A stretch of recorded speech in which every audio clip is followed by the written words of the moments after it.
Hello friend, नमस्कार। आपका एक बार फिर से सावी स्टडी अड्डा इंस्टीट्यूट में स्वागत है। और हम लोग टेंस के अंतर्गत फ्यूचर इंडेफिनिट टेंस के बारे में पढ़ रहे हैं, जिसमें आप लोगों को फ्यूचर इंडेफिनिट टेंस के पॉजिटिव और नेगेटिव सेंटेंस के बारे में बताया गया।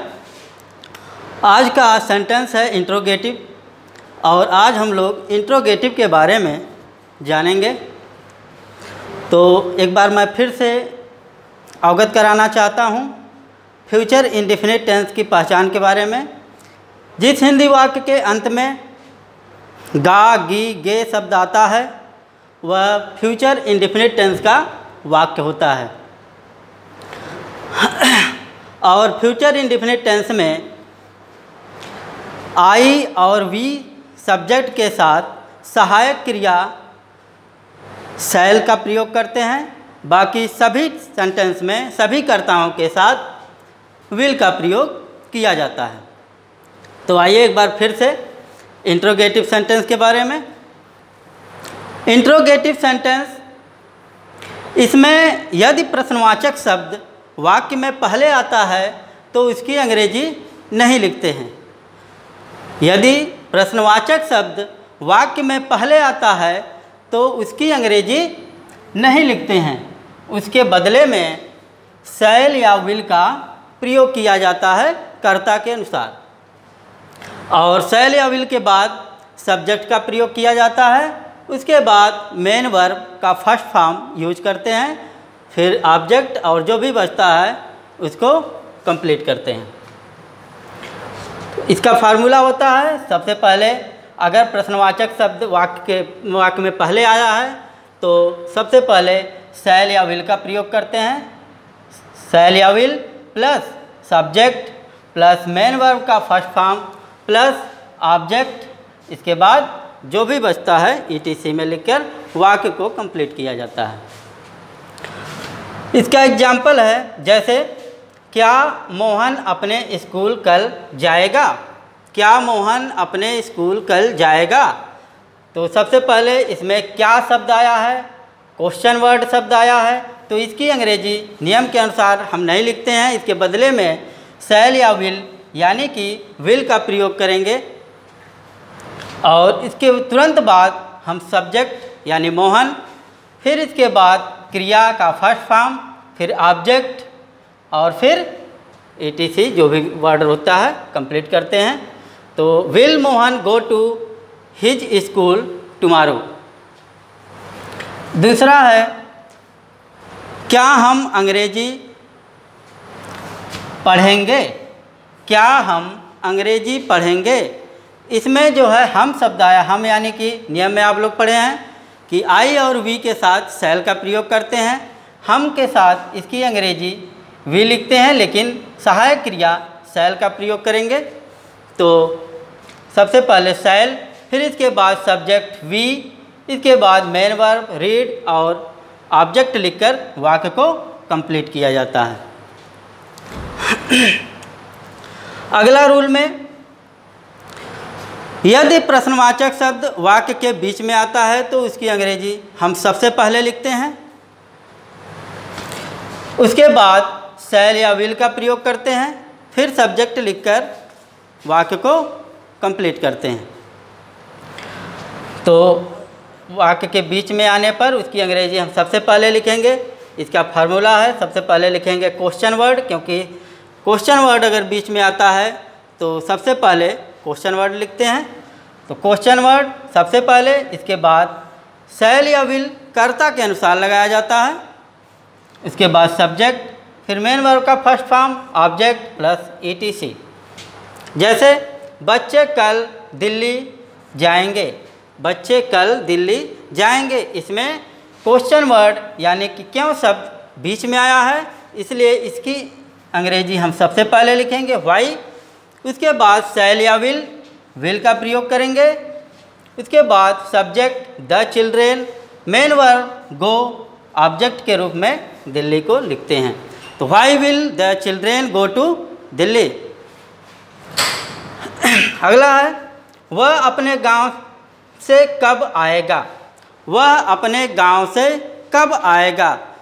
इसमें हम देखते हैं कि क्वेश्चन वर्ड बीच में आया है तो उसकी अंग्रेजी व्हेन सबसे पहले लिखेंगे, इसके बाद शैल या विल, फिर सब्जेक्ट, फिर इसके बाद मेन वर्ब को लिखकर ऑब्जेक्ट और वाक्य को कंप्लीट किया जाता है। तो when will he come from his village.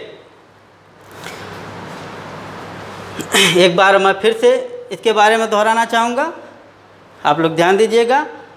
जब इंट्रोगेटिव शब्द वाक्य में पहले आता है तो उसकी अंग्रेजी नहीं लिखते हैं, उसके बदले में शैल या विल का प्रयोग किया जाता है। उसके बाद सब्जेक्ट लिखकर वाक्य को पूरा किया जाता है। फार्मूला है सब्जेक्ट शैल या will plus subject plus main verb plus object, इसके बाद ETC। और दूसरा रूल है, यदि प्रश्नवाचक शब्द वाक्य के बीच में आता है तो उसकी अंग्रेजी सबसे पहले लिखते हैं, उसके बाद शैल या विल का प्रयोग करते हैं, फिर सब्जेक्ट लिखकर वाक्य को कंप्लीट किया जाता है। फार्मूला है क्वेश्चन वर्ड सबसे पहले, इसके बाद शैल या विल, फिर सब्जेक्ट, मेन वर्ब, ऑब्जेक्ट और ETC लिखते हैं। इसके साथ साथ कुछ नियम और भी फॉलो किया जाता है।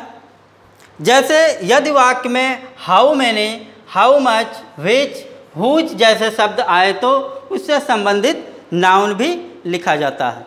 यदि वाक्य में how many, how much, which, whose जैसे शब्द आए तो उससे संबंधित नाउन भी लिखते हैं।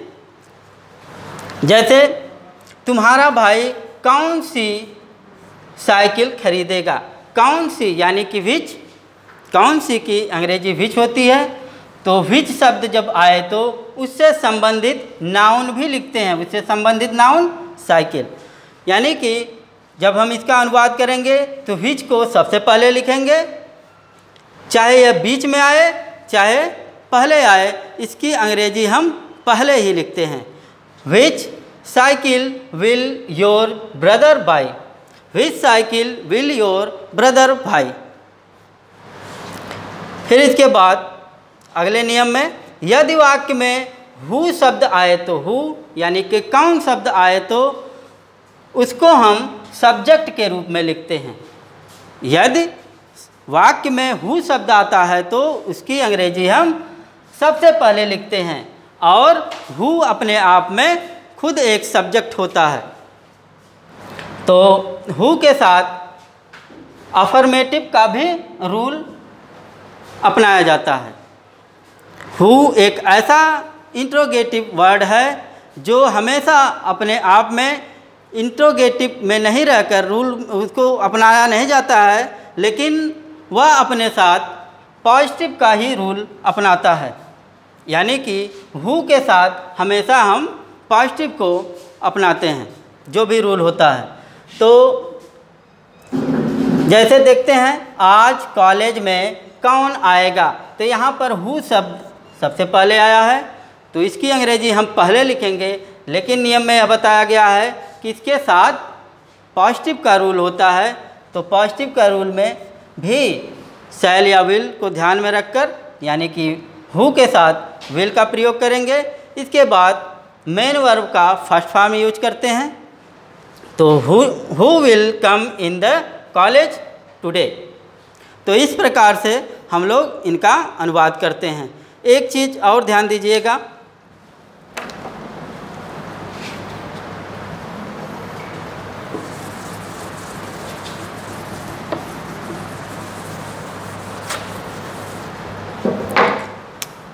यदि वाक्य में इंट्रोगेटिव नेगेटिव सेंटेंस हो तो, यदि वाक्य में इंट्रोगेटिव नेगेटिव सेंटेंस हो तो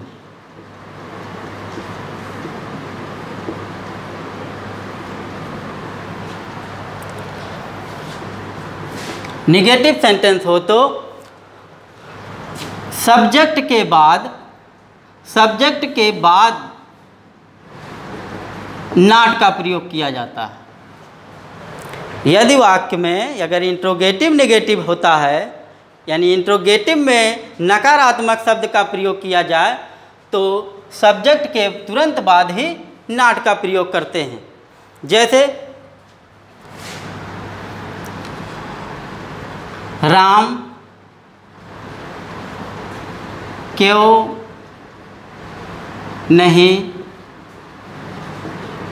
स्कूल जाएगा। राम क्यों नहीं स्कूल जाएगा, यह इंट्रोगेटिव वाक्य है, लेकिन इसमें नकारात्मक भी प्रयोग किया गया है, यानी नकारा गया है। तो इसको हम सबसे पहले नियम के अनुसार, यानी कि वाक्य के बीच में अगर इंट्रोगेटिव शब्द आता है तो उसकी अंग्रेजी सबसे पहले लिखते हैं।